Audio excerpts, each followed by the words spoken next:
तो देखिए बच्चों, इलेक्ट्रोस्टैटिक पोटेंशियल एंड कैपेसिटेंस का हमारा नेक्स्ट क्वेश्चन ये है कि 2 point charges plus Q1 and minus Q2 are placed at small r distance apart.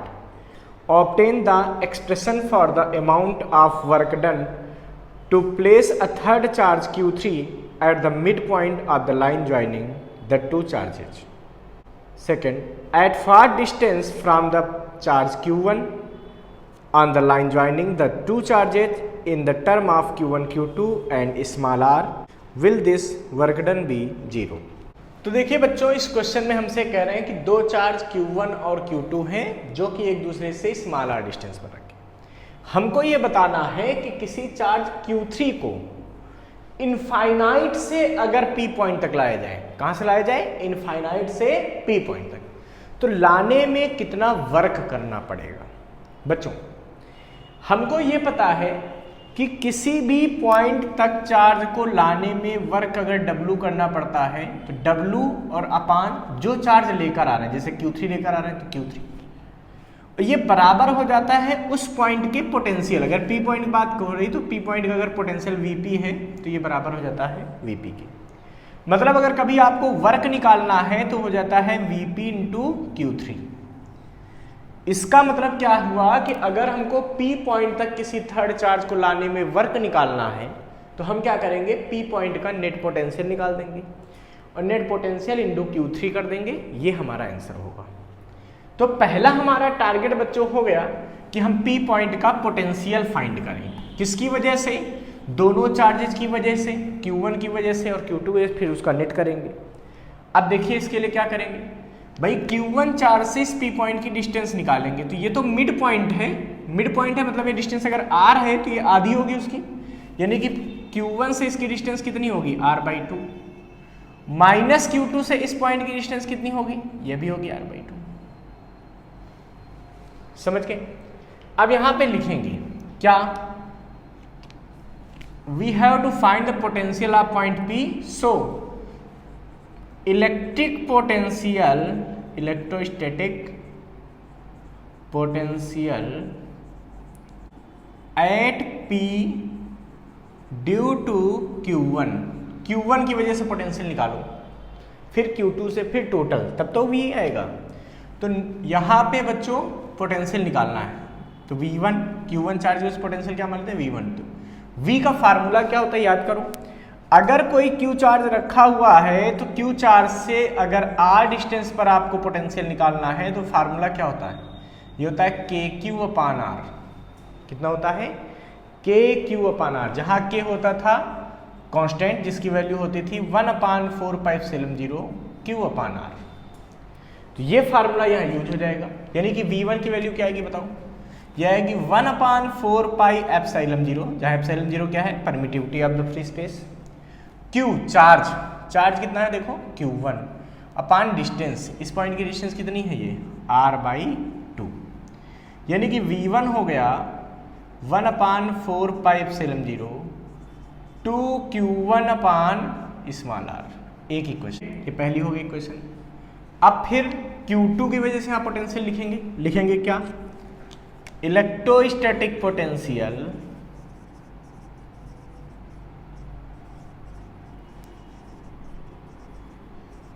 Eight P due to minus Q2. तो माइनस Q2 चार्ज से कितना होगा सोचो? वो V2 मान लेते हैं. क्या आएगा? यह आएगा 1/4πε0 Q. इसका चार्ज बच्चों, ये चार्ज कितना है? Minus Q2. तो माइनस का Q2 अपान डिस्टेंस, इस माइनस Q2 से P पॉइंट की डिस्टेंस कितनी है वो रख दो यहाँ पे R/2. इसको ऊपर ले जाओगे तो V2 बराबर भी आ जाएगा 1/4πε0, ये माइनस पहले आ जाएगा 2Q2/r. ये क्वेश्चन नंबर 2 आ जाएगा.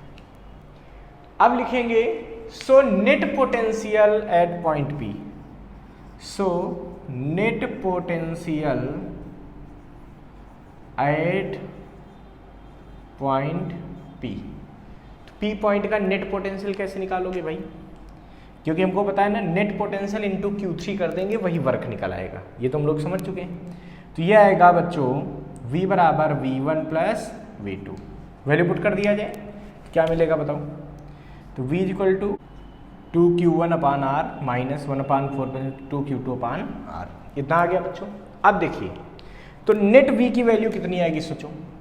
तो v बराबर यहाँ से आ जाएगा, देखो 2 से 2 काट सकते हैं, 1/2π0 बचेगा, यहाँ भी 1/2π0, 1/2π0 1/r, यहाँ भी है यहाँ भी है, कॉमन ले लें, यानी कि 1/2π0 इंटू 1/r, ये कॉमन ले लिया। जब ये कॉमन ले लिया तो यहाँ से क्या बचा बताओ बच्चों, ये बचा q1 माइनस q2, यहाँ क्या बचेगा q1 माइनस q2। ये नेट पोटेंशियल आ गया पॉइंट P का, ठीक है। इसका मतलब अब वर्क निकालेंगे तो लिखेंगे यहाँ पे so work done in bringing charge Q3 to point P, कहां तक लाना है पॉइंट P तक। कितना वर्क होगा तो मैंने क्या बताया था, वर्क इक्वल टू होता है पोटेंशियल इनटू जो चार्ज लेकर आ रहे हो Q3, V इंटू Q3। तो V की वैल्यू पुट कर दो तो W बराबर क्या आएगा, V की वैल्यू रखो तो 1/2π0 1/r Q1 माइनस Q2, ये तो V हो गया, इंटू Q3, इंटू क्या हो गया Q3, यानी कि हम कह सकते हैं कि 1/2π0 Q3 Q1 माइनस Q2 अपान R, ऐसे भी लिख सकते हैं इसको, ठीक है। ये हमारा आंसर हो गया। तो ये हो गया work done in bringing charge Q3 from infinity to point P, ठीक है। इसको फटाफट नोट कर लीजिए बच्चों, फिर इसका हम सेकेंड पार्ट भी सॉल्व करते हैं। तो बच्चों देखिए इस क्वेश्चन में हमसे कह रहे हैं कि Q3 चार्ज को किस पॉइंट तक लाएं Q1 Q2 के बीच में, ऐसा कहाँ पॉइंट ले लें जहां पर लाने पे नेटवर्क 0 हो, ठीक है। तो बच्चों वर्क का फार्मूला क्या है बताओ, electric potential into charge, charge कौन लेकर आ रहे हैं Q3, तो V इंटू Q3 है। तो इसका मतलब अगर वर्क को 0 करना है तो पोटेंशियल को 0 करना पड़ेगा। इफ V बराबर 0 देन W बराबर 0, क्योंकि 0 इंटू Q3 करेंगे तो कितना आएगा फिर 0 आ जाएगा। इसका मतलब ये फिक्स हो चुका है कि अगर हमको Q3 को इनके बीच लाना है और वहां पर Q3 को लाने में कोई वर्क ना हो, 0 वर्क हो, तो ये जरूरी है कि उस पॉइंट का पोटेंशियल 0 होना चाहिए। और हमसे कहा गया कि वो पॉइंट Q1 से कितनी दूर होगा, ऐसा पॉइंट हमको पता करना। तो भाई Q1 से मान लेते हैं कि इनकी लाइन ज्वाइनिंग पे, ये भी कह रहे हैं ना लाइन ज्वाइनिंग पे, वरना ऐसे तो बहुत सारे पॉइंट हो सकते हैं। तो मान लीजिए वो पॉइंट यहाँ है कोई, अब ये P पॉइंट मान लेते हैं। ये एक ऐसा P पॉइंट हमने मान लिया जहां पर अगर Q3 को लाएंगे तो नेटवर्क 0 होगा, इसका मतलब P पॉइंट का अपना पोटेंशियल 0 होगा। तो हमको बताना ये P पॉइंट Q1 से कितनी दूर होगा। तो भाई हम सपोज कर लेते हैं कि ये P पॉइंट Q1 से x मीटर दूर है। तो अगर Q1 से x मीटर दूर है तो Q2 से कितना दूर होगा बताओ भाई, टोटल डिस्टेंस r, x ये चला गया तो ये कितना बचा, ये बचा r माइनस x। तो Q2 चार्ज से इसकी दूरी कितनी बची बच्चों, r माइनस x। अब हमको P पॉइंट का नेट पोटेंशियल 0 कर देना है और उसको करके हमको x की वैल्यू फाइंड करनी, क्योंकि हमसे पूछा गया है Q1 से कितनी दूरी पर ऐसा पॉइंट मिलेगा जहां पर अगर Q3 चार्ज को लाएं, इनको जोड़ने वाली लाइन पे, ठीक है, जहां पर Q3 चार्ज को लाएं तो नेटवर्क 0 हो जाए। अब नेटवर्क 0 के लिए यहाँ का पोटेंशियल 0 होना चाहिए, उससे हम x की वैल्यू फाइंड कर लेंगे, सिंपल। तो पहले हम P पॉइंट पे Q1 का पोटेंशियल निकालेंगे, फिर Q2 निकालेंगे, फिर टोटल करेंगे और टोटल किसके बराबर कर देंगे, 0 के बराबर, बस x निकल आएगा, यही फंडा है। तो यहाँ पर लिखेंगे क्या, electrostatic potential due to Q1 at point P। तो Q1 चार्ज की वजह से P पॉइंट का पोटेंशियल कितना होगा सोचो। तो ये हो जाएगा V1 is equal to 1/4π0 Q charge Q1 upon distance, distance कितनी है x, ये तो फार्मूला होता था 1/4π0 Q/r, वही लगा दिया। फिर लिखेंगे electrostatic potential due to -q2 at point P। Point P पे इससे हम निकालेंगे तो ये V2 क्या निकलेगा बच्चों, ये निकलेगा 1/4πε0 माइनस का Q2 अपान डिस्टेंस। ये डिस्टेंस कितनी होगी ये बताओ, ये होगी r-x, ठीक है, -q2 अपान r-x, यानी कि net potential. So net potential at point P पे नेट पोटेंशियल क्या होगा बच्चों, तो ये होगा V बराबर V1 plus V2, but according to question net potential कितना होना चाहिए, 0, ठीक है, for 0 work.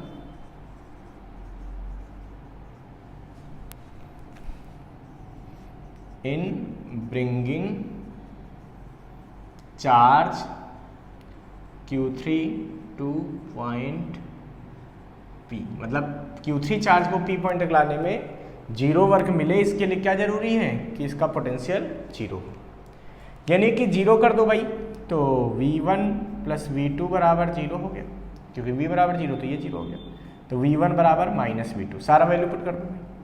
V1 1/4πε0 Q1 upon x, V2 value क्या आएगी देखो, माइनस लगा दें, बाकी ये वैल्यू रख दो, 1/4πε0 Q2 अपान r-x, वो भी कैसा, माइनस का, देखो माइनस लगा था तो माइनस माइनस क्या हो गया, प्लस हो गया, ठीक है, यहाँ जो माइनस एक्स्ट्रा था ये बाहर आएगा, यहाँ पे प्लस बना देगा।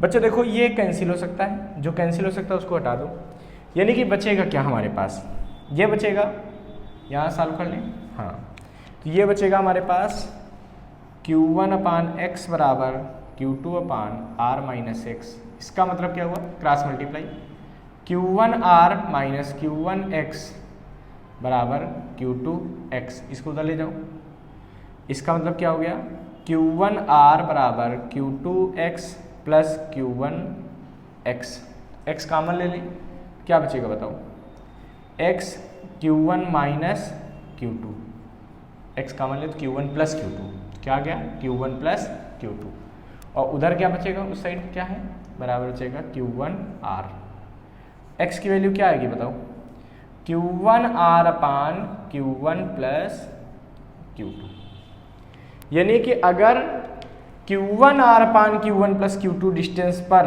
हम ऐसा कोई Q3 चार्ज को ला के रख दें तो उस पर नेटवर्क लाने में कितना करना पड़ेगा, 0 करना पड़ेगा, क्यों, क्योंकि वहाँ का पोटेंशियल 0 है। इसको फटाफट नोट कर लीजिए। तो देखिए बच्चों, सीबीएसई बोर्ड क्लास 12 में इलेक्ट्रोस्टैटिक पोटेंशियल का नेक्स्ट क्वेश्चन ये है कि 4 point charges capital Q, capital Q and small q are placed at the corners of a square of side A as shown in the figure. The resultant electric force on the charge capital Q and potential energy of the system. तो देखिए बच्चों, इस question में हमसे कह रहे हैं कि दो चार्ज कैपिटल Q और दो स्मॉल q इस तरीके से स्क्वायर के कॉर्नर पर रखे हुए हैं। हमें कैपिटल Q चार्ज पे लगने वाला नेट फोर्स बताना है। चाहे आप इस कैपिटल Q पे फाइंड कीजिए फोर्स, चाहे इस पे, आंसर सेम आने वाला है। ठीक है। दूसरा, हमको बच्चों इस पूरे सिस्टम की पोटेंशियल एनर्जी को फाइंड करना है। तो सबसे पहला हम काम करते हैं, हम नेट फोर्स निकालते हैं Q पे। तो बच्चों, नेट फोर्स निकालने का तरीका क्या है, जरा सोचिए, बताइए हमको। हम ये सोचेंगे कि इस चार्ज पे पहले कौन कौन फोर्स लगा रहा, ठीक है, इसी पे नेट फोर्स निकाल देते हैं। तो भाई ये प्लस है और ये भी प्लस है, तो ये इस पे कैसा फोर्स लगेगा बताओ। इसको नाम दे दें कुछ, ABCD, सपोज करो आपने हर कार्नर को एक नाम दे दिया। तो C वाला जो स्मॉल Q है वो इसको क्या करेगा, रिपेल करेगा। रिपेल करने का मतलब क्या होता है, दूर हटाएगा ऐसे, ठीक है। ये फोर्स लगेगा F1 मान लेते हैं, ठीक है। इस स्मॉल Q की वजह से इस कैपिटल Q पे लगने वाला फोर्स क्या हो गया, F1। इस स्मॉल Q से इस पे लगने वाला, मतलब A से D पे लगने वाला फोर्स, ये भी प्लस ये भी प्लस, इसको रिपेल करेगा। रिपेल का मतलब दूर हटाएगा, दूर हटाएगा तो ये फोर्स भी ऊपर की तरफ लगा देगा, ये फोर्स क्या लगेगा बच्चों, F2। ये फोर्स क्या लगेगा, F2। ये कैपिटल Q इसको क्या करेगा, ये दोनों भी कैपिटल Q है तो एक दूसरे को रिपेल करेंगे। तो हमको इस पे देखना, तो इस पे रिपल्सन होगा, मतलब बाहर की तरफ फोर्स लगेगा। तो ये वाला जो कैपिटल Q है ये भी इसको रिपेल करेगा मतलब बाहर की तरफ एक फोर्स लगाएगा। ये फोर्स लग गया F3। हमको इन तीनों फोर्सेस का नेट फोर्स बताना है, ठीक है। तो पहला काम हम ये करेंगे कि हम F1, F2 और F3 तीनों की वैल्यू को फाइंड करेंगे। तो सोचिए F1 कितना होगा, लिखेंगे यहां पे force acting at capital Q due to small q at C point पे जो स्मॉल q है उसकी वजह से लगने वाला फोर्स कितना होगा, सोचो। F1 बराबर तो क्या आएगा बताओ, तो आ जाएगा F1 बराबर क्या होता है, F का फार्मूला क्या होता है भाई, दो चार्ज अगर Q1 और Q2 हैं और वो एक दूसरे से स्मॉल r की डिस्टेंस पर हैं तो उनके बीच लगने वाला फोर्स क्या होता था बताओ, ये होता था 1/4 पाई एप्सिलॉन 0 Q1 Q2 अपान r स्क्वायर। आप 1/4 पाई एप्सिलॉन 0 को एक कांस्टेंट बोलते थे जिसको आप k भी लिख लेते थे, तो एक ये फार्मूला हो जाता था 1/4 पाई एप्सिलॉन 0 को इन्होंने k लिख दिया अगर, तो ये बन जाएगा k Q1 Q2 अपान r स्क्वायर। ये फोर्स का फार्मूला हम यूज कर लेंगे। जब सॉल्व कर लेंगे लास्ट में k की जगह 1/4 पाई एप्सिलॉन 0 रख देंगे, जहां हमको पता है एप्सिलॉन 0 क्या है, permittivity of the free space. तो F1 बराबर क्या आएगा देखो, k Q1 पहला चार्ज, तो देखो इन दोनों बीच फोर्स निकालना है, तो Q1 capital Q, Q2 small q रख दो भैया, capital Q into small q अपान डिस्टेंस का स्क्वायर, तो इनके बीच जो भी डिस्टेंस है उसका स्क्वायर कर दो। कितनी डिस्टेंस है बच्चों, a है तो a स्क्वायर आ जाएगा, बहुत बढ़िया। अब फिर से लिखेंगे force acting at Q due to small q at A। जो A पॉइंट पे स्मॉल q चार्ज है इसकी वजह से लगने वाला फोर्स कितना होगा सोचो, तो ये होगा बच्चों F2 बराबर k capital Q into small q मतलब Q1 Q2 है अपान डिस्टेंस का स्क्वायर, इनके बीच की डिस्टेंस का स्क्वायर मतलब a स्क्वायर, ठीक है। फिर लिखेंगे force acting at capital Q due to capital Q at B। जो कैपिटल Q B पर है इनके बीच लगने वाला फोर्स निकालना। तो बच्चों फोर्स निकालने में उन दोनों चार्ज के बीच की डिस्टेंस होना चाहिए, क्योंकि अपान में r स्क्वायर आता है ना, दोनों के बीच की डिस्टेंस का स्क्वायर। तो ये कैसे आएगा, तो ये वाली डिस्टेंस पता होनी चाहिए, तो ये a और ये स्क्वायर है तो ये एंगल 90 डिग्री होगा। अब सोचो बेस पता है, परपेंडिकुलर पता है, तो हाइपोटेन्यूज निकालना कितना सिंपल है, क्या होता है रूट में perpendicular square plus base square मतलब a square plus a square, तो ये आ जाएगा, ठीक है। मतलब ये बन जाएगा √2a, देखो √2 इंटू a स्क्वायर बनेगा, a स्क्वायर से a को रूट के बाहर कर लिया तो a ऐसे आ गया, स्क्वायर उसका हट गया, है ना। तो यानी कि जब हम F3 निकालेंगे तो ये क्या आएगा बच्चों बताओ जरा हमको, यह आएगा k capital Q into capital Q, क्योंकि Q1 Q2 होता है ना, पहला चार्ज इंटू दूसरा चार्ज, तो चूंकि यहाँ पे दोनों कैपिटल Q है तो capital Q into capital Q अपान डिस्टेंस का स्क्वायर, इनके बीच की डिस्टेंस कितनी है √2a पूरे का होल स्क्वायर। इसका मतलब F3 की वैल्यू क्या आ जाएगी बताओ, यह आ जाएगी k कैपिटल Q स्क्वायर अपान 2a स्क्वायर, ठीक है। अब देखो बच्चों आपको यहां से देख के पता चल गया होगा कि F1 और F2 क्या है, सेम है, और आपको ये पता होना चाहिए कि जब दो फोर्स सेम होते हैं, ठीक है, तो उनका रिजल्टेंट उनके एंगल बाइसेक्टर से जाता है। मतलब इन दोनों का जो रिजल्टेंट आएगा अगर ये इक्वल है तो एंगल बाइसेक्टर से, मतलब ये टोटल एंगल देखो इनके बीच का कितना है 90 डिग्री, तो जो रिजल्टेंट जाएगा वो कितने से जाएगा 45 डिग्री से। एंगल को आधा कर दो, वहां से जाता है इन दोनों का रिजल्टेंट। मतलब जो F1 F2 है इसका जो रिजल्टेंट है R वो इधर से जाएगा, ये R मान लो, समझ गए। तो यहां पर लिखेंगे क्या, resultant force of F1 and F2, ठीक है। F1 F2 का रिजल्टेंट क्या होगा, तो इसको R से लिख दें तो क्या आएगा, रूट में F1 square plus F2 square. कैसे, ये लाभ पैरेललोग्राम लगा, रूट में F1 square plus F2 square plus 2F1 F2 cos theta आता, तो कॉस थीटा थीटा की जगह क्या आ जाता, 90 डिग्री, दोनों बीच का एंगल 90 डिग्री था, कॉस 90 की वैल्यू 0 होती है, इसलिए बचता है R इक्वल टू रूट में F1 स्क्वायर प्लस F2।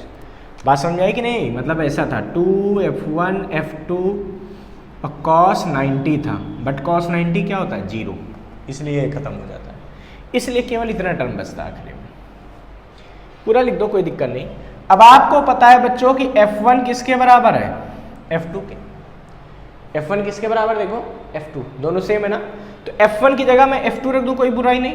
तो मतलब R इक्वल टू यहाँ पे क्या बचेगा बताओ, ये बचेगा रूट में F1 की जगह F2 रख दो, तो F2 square plus F2 square और प्लस 0, क्योंकि cos 90 की वैल्यू 0 थी ना, पूरा खत्म हो गया।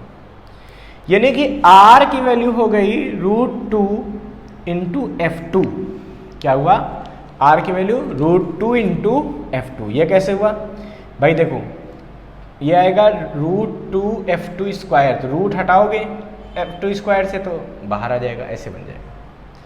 क्या मेरी बातें क्लियर है। और R गया कहाँ बच्चों, F3 की डायरेक्शन। तो अब नेट फोर्स निकालना था, तो इसके रिजल्टेंट को इसके साथ क्या करना पड़ेगा, ऐड करना पड़ेगा। क्यों, क्योंकि एक ये फोर्स लग रहा है F3, एक R, और दोनों क्या हो गए, सेम डायरेक्शन में। जब दो फोर्स सेम डायरेक्शन में होते हैं तो उनका रिजल्टेंट कैसे निकालते हैं, उनको ऐड करके निकालते हैं। इसका मतलब हम यहाँ पे क्या लिखेंगे बच्चों, हम यहाँ लिखेंगे कि so net force at capital Q, so net force at capital Q। Net force कितना आएगा सोचो, तो F नेट बराबर आ जाएगा, इन दोनों का जो नेट आया है R और प्लस F3। क्यों, क्योंकि दोनों सेम डायरेक्शन में। जब दो फोर्स सेम डायरेक्शन में हो जाते हैं तो उनका रिजल्टेंट उनको ऐड करके आता है। तो F नेट कितना आएगा बताओ, R की वैल्यू क्या आई है, √2F plus F3, √2F2 plus F3, F2 की वैल्यू रख दो। F नेट कितना आएगा बताओ, √2F2 कितना है, K capital Q small q upon A square plus F3 की वैल्यू रख दो ये वाली, तो क्या आएगा, K कैपिटल Q स्क्वायर अपान 2A स्क्वायर। तो F नेट कितना आएगा, ये आएगा √2, ठीक है, और ऐसा कैपिटल Q कॉमन ले लो, K कॉमन ले लो, A स्क्वायर कॉमन ले लो, यानी कि K capital Q upon A square common ले लो, तो यहाँ बचेगा √2 small q plus capital Q upon 2 into this. ये नेट फोर्स आ गया, क्या आ गया, √2 small q plus Q/2 into K capital Q upon A square. ये हो गया net force acting at capital Q। तो ये हो गया। अब हमको यहाँ पे पोटेंशियल एनर्जी फाइंड करनी। अब देखिए सेकेंड पॉइंट है इसका पोटेंशियल एनर्जी, तो लिखेंगे यहाँ पे पोटेंशियल एनर्जी, ठीक है। अच्छा, इस फार्मूले में आप जब चाहो K की जगह 1/4πε0 भी लिख सकते हो, मतलब इस फार्मूले को आप इस तरह से भी लिख सकते हो बच्चों, F नेट बराबर, ठीक है, √2Q plus Q/2 1/4πε0 Q upon A square, ये भी लिखा जा सकता है। तो F नेट अगर कभी ये आंसर लिखा मिल जाए तो आपको डरने की जरूरत नहीं है, बस K की जगह 1/4πε0 रख दो, बाकी सब वही है, ठीक है। अब हम पोटेंशियल एनर्जी की बात करते हैं। तो बच्चों पोटेंशियल एनर्जी का फंडा क्या है कि इस पूरे सिस्टम को अरेंज करने में इन्फिनिटी से जो वर्क करना पड़ा होगा वो वर्क कहलाता है पोटेंशियल एनर्जी, वो इसमें स्टोर हो जाता है पोटेंशियल एनर्जी के फॉर्म। और पोटेंशियल एनर्जी का बेसिक फार्मूला क्या है कि अगर दो चार्ज Q1 और Q2 हैं और वो एक दूसरे से r डिस्टेंस पर रखे हैं तो इनकी पोटेंशियल एनर्जी यहाँ जो स्टोर होती है उसका फार्मूला क्या है, वो होता है KQ1 Q2 अपान R। ये पोटेंशियल एनर्जी का फार्मूला है। यहाँ पर K की वैल्यू वही है 1/4 पाई एप्सिलॉन 0 और एप्सिलॉन 0 को बोलते हैं permittivity of the free space. अच्छा, यही फार्मूला यहाँ रखना है। तो पोटेंशियल एनर्जी U बराबर क्या आएगा, पहले इसकी पोटेंशियल एनर्जी निकालेंगे, देखो इन दोनों की क्या आएगा K small q capital Q upon A, ये वाला। फिर इसकी पोटेंशियल एनर्जी निकालो भाई, हर चार्ज की हर चार्ज से पोटेंशियल एनर्जी, इसकी निकालेंगे, फिर इसकी, फिर इसकी, फिर इसकी, फिर इन दोनों की, फिर इन दोनों की, तब टोटल पोटेंशियल एनर्जी आएगी। मतलब ये निकाली प्लस इन दोनों की निकालो भाई, तो क्या आएगा K capital Q into small q upon A plus इसकी पोटेंशियल एनर्जी निकालो, क्या निकलेगा भाई K small q capital Q upon A plus इसकी पोटेंशियल एनर्जी निकालो, क्या निकलेगा K Q1 Q2 वही capital Q small q upon A, सब तो सेम आ रहा ना। अच्छा, प्लस इस वाले की निकालो, इसकी, इन दोनों चार्ज की क्या आएगी K Q1 यानी कि Q इंटू Q अपान डिस्टेंस, यानी कि K Q अपान √2a। अब इन दोनों की निकालो भाई, ये डिस्टेंस भी तो √2a ही होगी, तो क्या आएगा इसका K स्मॉल q अपान √2a। ठीक है, इसको सॉल्व कर लेते हैं। तो u इक्वल टू आएगा, देखो ये चारों तो जुड़ जाएंगे, सेम दिख रहे हैं, बिल्कुल दिख रहे हैं, तो आ जाएगा 4k q capital Q upon A plus ये हो गया k q स्क्वायर अपान √2a plus k small q square अपान √2a। ये आंसर आ गया, ये इन चार्जेज की पोटेंशियल एनर्जी आ गई है। अब वही बात है, आप चाहो तो k कॉमन ले सकते हो, k बाहर लिख लो, k अपान A है, और k की वैल्यू भी 1/4 पे एप्सिलॉन 0 करके लिख सकते हो, बट इतना लिख दो तो काम चल जाएगा। ये आपका आंसर हो गया, इसको फटाफट नोट कर लीजिए। ये बच्चों इलेक्ट्रोस्टैटिक पोटेंशियल का एक क्वेश्चन ट्राई करते हैं। हमारा नेक्स्ट क्वेश्चन ये है कि 3 point charges Q -4Q and +2Q are placed at the vertices of an equilateral triangle ABC of side L as shown in the figure. Obtain the expression for the magnitude of the resultant electric force acting on the charge Q. Second, find out the amount of work done to separate the charges at infinite distances.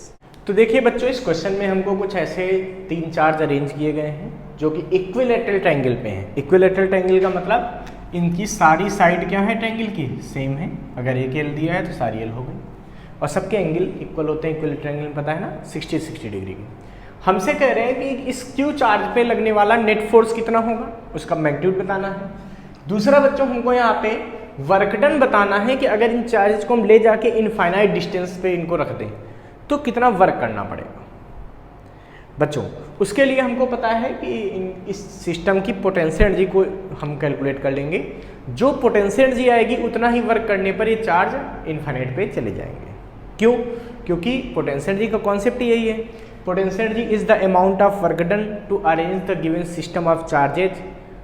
ठीक है, infinite से charges को पास लाने में जो work करना पड़ता है उसको बोलते हैं पोटेंशियल एनर्जी। तो अगर कभी इन चार्जेज को दूर दूर करने के लिए कितना वर्क निकालना पड़ेगा, तो ये कैसे करेंगे, तो पोटेंशियल एनर्जी निकाल देंगे, उतना ही वर्क कर दोगे तो ये इनफाइनाइट पे चले जाएंगे। ये दो बातें हमको यहाँ करनी। तो सबसे पहले हम केस को सॉल्व करते हैं कि resultant force at plus Q पे रिजल्टेंट फोर्स कितना होगा। देखिए बच्चों कैसे करेंगे, तो हमको ये देखना होगा इस प्लस क्यू चार्ज पे कौन कौन फोर्स लगाएगा। एक तो बच्चों ये -4 क्यू इस पे फोर्स लगाएगा। कैसा फोर्स लगाएगा, ये माइनस और ये प्लस, तो ये इसको क्या करेगा, अट्रैक्ट करेगा। अट्रैक्ट करेगा तो इसका फोर्स अपनी तरफ लगेगा, अंदर की तरफ। ये लगेगा F1 मान लेते हैं। कितना लगा, F1। तो ये कहाँ लगेगा, अंदर की तरफ। क्यों? क्योंकि ये माइनस या प्लस उसको अट्रैक्ट करेगा। ये प्लस का है, ये भी प्लस का है, तो ये वाला इस पे किधर फोर्स लगाएगा बच्चों, ये इसको रिपेल करेगा। रिपेल करेगा तो क्या करेगा, ये इसको दूर तरफ हटाएगा ऐसे, ये हो जाएगा F2। हम क्या करेंगे बच्चों, इन F1 F2 की वैल्यू को कैलकुलेट करेंगे, फिर नेट फोर्स निकाल देंगे, इनका रिजल्टेंट कर देंगे, हमारा आंसर आ जाएगा। अब हमारे पास काम ये है कि पहले F1 F2 की वैल्यू निकालें। तो लिखेंगे यहाँ पे क्या, electric force acting between +q and -4q।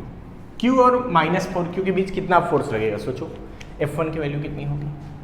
तो F1 बराबर आ जाएगा, क्या होता है फार्मूला भाई, अगर दो चार्ज Q1 और Q2 हैं और वो एक दूसरे से r डिस्टेंस पे रखे होते हैं, तो इनके बीच फोर्स कैसे लगता है, ये कूलाम्स लॉ से आता है। क्या लगता है बच्चों, ये लगता है K(Q1 Q2) अपान r², जहां पर K कांस्टेंट होता है, जरूरत पड़ने पर K की वैल्यू 1/4πε0 भी रख लेते हैं, जहां पर ε0 permittivity of the free space होता है। तो अभी हम यही फार्मूला रखेंगे, लास्ट में K की जगह ये वैल्यू हम पुट कर देंगे, ठीक है। तो देखो बच्चों F1 कितना आएगा, K कांस्टेंट, Q1 पहला चार्ज कौन है देखो Q, Q2 दूसरा चार्ज 4Q अपान डिस्टेंस का स्क्वायर, ये डिस्टेंस का स्क्वायर L²। बच्चों मैंने आपको पहले भी बता रखा है कि फोर्स निकालते समय चार्ज को प्लस और माइनस में नहीं रखते, केवल एक पॉजिटिव में रखते जाते हैं। और क्योंकि फोर्स क्या है, एक वेक्टर क्वांटिटी है, वेक्टर क्वांटिटी का प्लस माइनस उसके मैग्नीट्यूड से नहीं डायरेक्शन से डिसाइड करते हैं। तो यहाँ पे चार्ज रखते समय माइनस में नहीं रखना है, ध्यान रखना, ये प्लस में ही रखना है, ठीक है। पोटेंशियल होता या पोटेंशियल एनर्जी होती तो माइनस में रख देते हैं, क्यों, क्योंकि वो स्केलर क्वांटिटी थी। फोर्स में या इलेक्ट्रिक फील्ड में माइनस साइन नहीं लिया जाता है मैग्नीट्यूड में, ठीक है। उसको डायरेक्शन से हम लोग बाद में देखते हैं। तो F1 कितना आएगा बताओ, तो यहाँ से बच्चों F1 आ जाएगा हमारे पास K(4q² अपान L², ये F1 आ गया, ये क्या आ गया, F1 आ गया। अच्छा, ये F1 आ गया, मतलब force acting at Q due to 4Q charge आ गया। तो बच्चों इसको हम इक्वेशन नंबर 1 डाल दें, कोई दिक्कत नहीं। अब लिखेंगे क्या, इलेक्ट्रिक फोर्स, यहाँ पे लिखना शुरू करेंगे, electric force acting at Q due to +2Q charge. देखो +Q चार्ज पे 2Q की वजह से फोर्स कितना लगेगा, ये F2 हम निकालेंगे बच्चों। F2 क्या निकलेगा बताओ, ये निकलेगा K(Q1 Q2) Q into 2Q अपान डिस्टेंस का स्क्वायर, डिस्टेंस कितनी है L² हो गया, यानी कि F2 की वैल्यू आ गया K(2Q² अपान L²। ये इक्वेशन नंबर 2 आ गई। बच्चों देखो तुम्हें देख के लग रहा होगा कि F1 जो है वो F2 से डबल है, देखो इसमें 2 से गुणा कर दें तो वही मिल जाएगा। तो इसका मतलब अगर इसको हम थोड़ा कैलकुलेशन को इजी करना चाहते हैं तो हम इस पोर्शन को F मान लेंगे, K(Q² अपान L² क्या मान लेंगे, F। तो अगर ये F है तो ये वाला भी वैल्यू क्या हो जाएगा, F हो जाएगा। लेकिन कैसा, 2 से मल्टीप्लाई होगा ना, तो ये वाला वैल्यू क्या हो जाएगा, 2F। ये कितना आ जाएगा, 2F आ जाएगा, क्योंकि देखो इसमें 2 से मल्टीप्लाई करो तो ये मिल जाएगा, तो 2 से मल्टीप्लाई किया ये मिल गया, इससे कैलकुलेशन ईजी हो जाएगी। तो F2 मिल गया, F1 मिल गया, इनके बीच का ये एंगल कितना होगा, 120 डिग्री। क्यों, क्योंकि ये इक्विलेटरल एंगल था, ये 60 ये 60 ये 60। बच्चों ये एक स्ट्रेट लाइन का टोटल एंगल 180 होता है, 60 नीचे चला गया तो यहाँ क्या बचेगा, ये बचेगा 180 - 60 यानी कि 120 डिग्री। तो अब सोचो दो फोर्स हैं F2 और F1 जो कि कितने एंगल पर हैं, 120 डिग्री पे, इनका रिजल्टेंट हमको निकालना है। कैसे निकालेंगे, यहाँ पर लिखेंगे क्या, so net force acting at +Q charge. तो नेट फोर्स कैसे निकलेगा भैया, ये निकलेगा F नेट बराबर रूट में, याद करो लापेलोग्राम, दो वेक्टर जब 100 थीटा एंगल रखते हैं तो उनके बीच का फोर्स का फार्मूला क्या होता था, R = रूट में a² + b² + 2ab cos theta. वही यहाँ यूज होगा, a की जगह F1 b की जगह F2। तो क्या आएगा देखो, F1² + F2² + 2F1 F2 cos theta, theta की वैल्यू 120 डिग्री। सॉल्व कर लेंगे, कितना मिलेगा बताओ हमको भाई। रूट में f1 स्क्वायर, f1 की जगह कितना है देखो 2f का स्क्वायर प्लस f2 की जगह कितना है f, तो f का स्क्वायर आ गया। 2f1 की जगह 2f और f2 की जगह f माइनस का 1/2। ठीक है, इससे इसको हमने क्या किया, कैंसिल कर दिया। तो ये अब क्या बचेगा बच्चों बताओ, ये बचेगा F net is equal to root में देखो 4f square plus F square, यानी कि क्या बचेगा 5f स्क्वायर। देखो 4f square plus F square, total क्या हो गया 5f स्क्वायर। यहां पे क्या बचेगा बताओ भाई, ये बचेगा हमारे पास 2f स्क्वायर, वो भी कैसा माइनस का, यानी कि माइनस का 2f स्क्वायर। इसको सॉल्व करोगे तो एफ नेट की वैल्यू कितनी आएगी बताओ, ये बचेगी √3 इंटू एफ। वैसे तो बचेगा √3 के अंदर, रूट के ही अंदर एफ स्क्वायर, तो बट एफ स्क्वायर को रूट के बाहर ले लिया तो ऐसा बच गया। ठीक है, अब देखिए बच्चों एफ नेट आ गया, यानी कि एफ नेट की वैल्यू हमारे पास क्या आ गई यहाँ से देखो तो एफ नेट आ गया हमारे पास √3 और एफ की वैल्यू पुट कर दो यहाँ से, क्या थी भाई, ये थी k2q square upon l square. आप चाहो तो k की वैल्यू भी रख सकते हो, k की वैल्यू क्या होती है 1/4πε0, मैंने बताई थी ना। तो एफ नेट का एक ये भी फार्मूला आप बना सकते हो, 2√3, देखो ये साथ में कर लिया, k की value 1/4πε0 q square upon l square. ये भी नेट फोर्स का फार्मूला निकल आएगा। ठीक है, ये आ गया। दूसरा बच्चों हमसे पूछा गया है कि इन चार्जेज को इन्फिनिटी पे करने के लिए कितना वर्क करना पड़ेगा। तो मैंने क्या बताया था कि इस केस में हम क्या करेंगे, इसकी पोटेंशियल एनर्जी निकाल देंगे और ये पोटेंशियल एनर्जी ही वर्क डन हो जाएगी।